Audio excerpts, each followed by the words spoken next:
Olá pessoal, tudo bem? Sou o professor Diego da Silva e agora a gente está gravando esse vídeo que é no sábado, como eu tinha prometido para vocês. Então, estou com minha roupinha não de trabalho, então perdão aí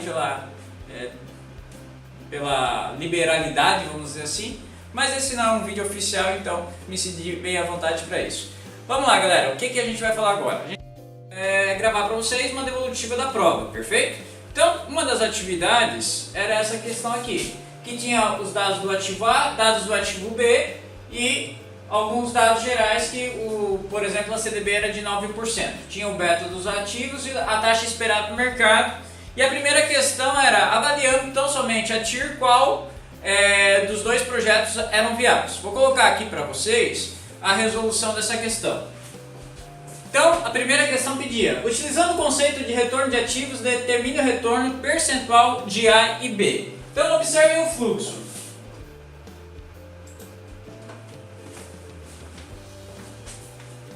O retorno do ativo A é de 30%, o retorno do ativo B é 25%. Então, obviamente, que nesse caso, olhando somente isso, eu teria a opção, o melhor ativo seria o ativo A, que tem um retorno superior, embora ele tenha perdido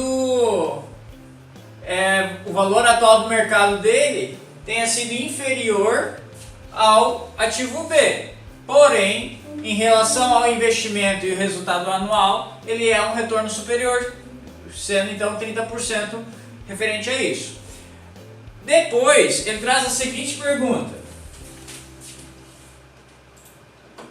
considerando o que ocorreu com o valor do mercado e considerando a taxa de retorno do ativo financeiramente, qual obteve o melhor resultado? Então essa a gente já respondeu ali, que era o ativo A. Qual deveria ser o retorno do ativo por meio da técnica do CAPM de cada um dos dois ativos? Então, para calcular o CAPM, eu vou precisar do beta do ativo e da taxa esperada de mercado. Também a gente teve bastante acerto, 28,80 e 26,60. Então, essa era a taxa. O CAPM ele considera o quê? Ele considera o risco do ativo de 1,80 e o beta do ativo, que era de 1,80, e considera também a taxa esperada do mercado e o CDB, que era de 9%, e a taxa esperada do mercado, que era de 20%. Então, quando a gente coloca isso tudo na fórmula, a gente tem 28,80. Que é a taxa livre de risco, né? Só confirmando aqui, ó. A taxa livre de risco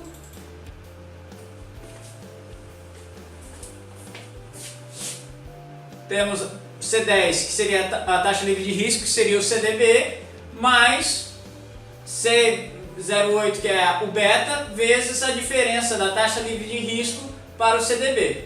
Então, 1,80 vezes 11, né? 11% aqui seria. Ok? Eu tenho então o nosso CAPM desta maneira.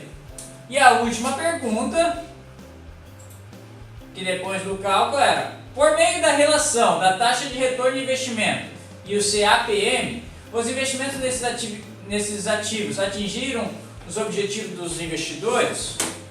Vamos lá.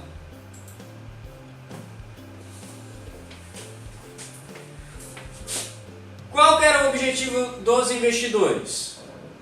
Por meio do CAPM que a gente avalia isso, ok? Por quê? Porque daí sim está considerando o risco.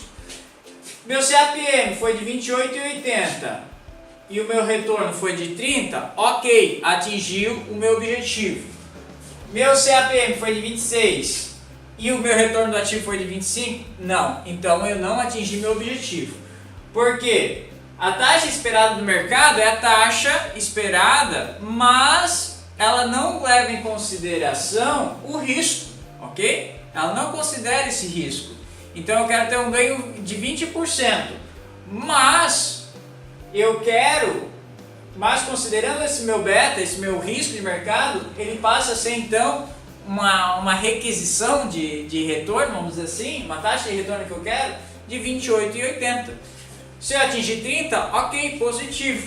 Agora, a minha taxa de risco aqui, minha taxa considerando o risco, era de 26,60. e eu obtive somente 25. Então, nesse caso, somente o ativo A atendeu às expectativas. Eu tinha uma outra questão bastante semelhante, só mudavam os dados, tá? Que era a questão 3. Era a mesma formatação, só que mudavam os números. E daí o ativo A tinha um CAPM de 28,40 e o retorno era 30%. Ok, foi bom, foi suficiente. Agora aqui também o CAPM era de 21,60 e o retorno foi 32. Excelente também. Então nesse caso, ambos os ativos atingiram o objetivo.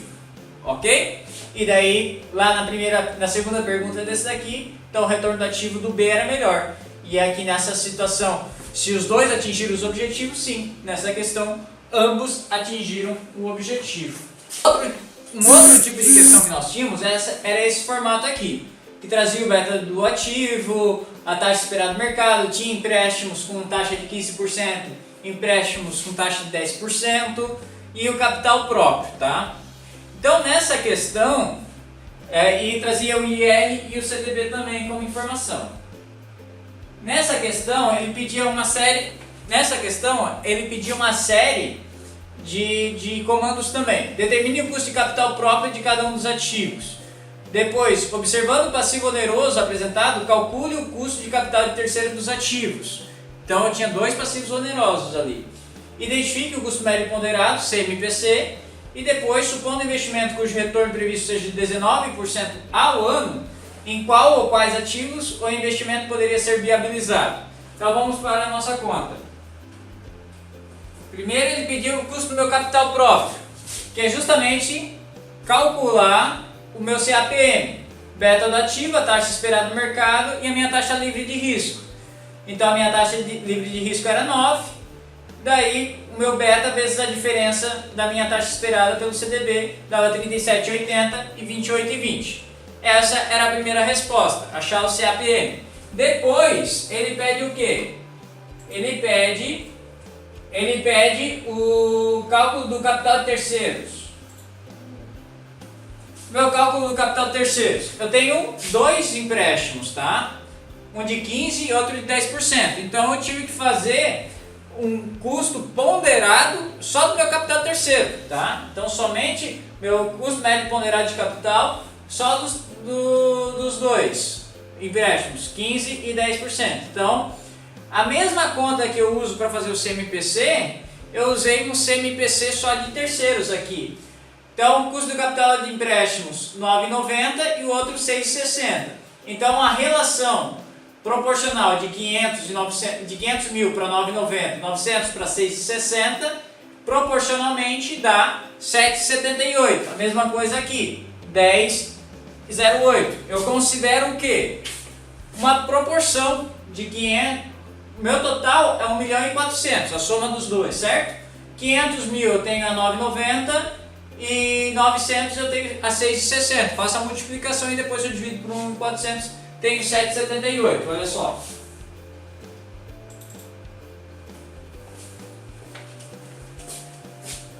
Tenho 500 mil a 9,90, 900 mil a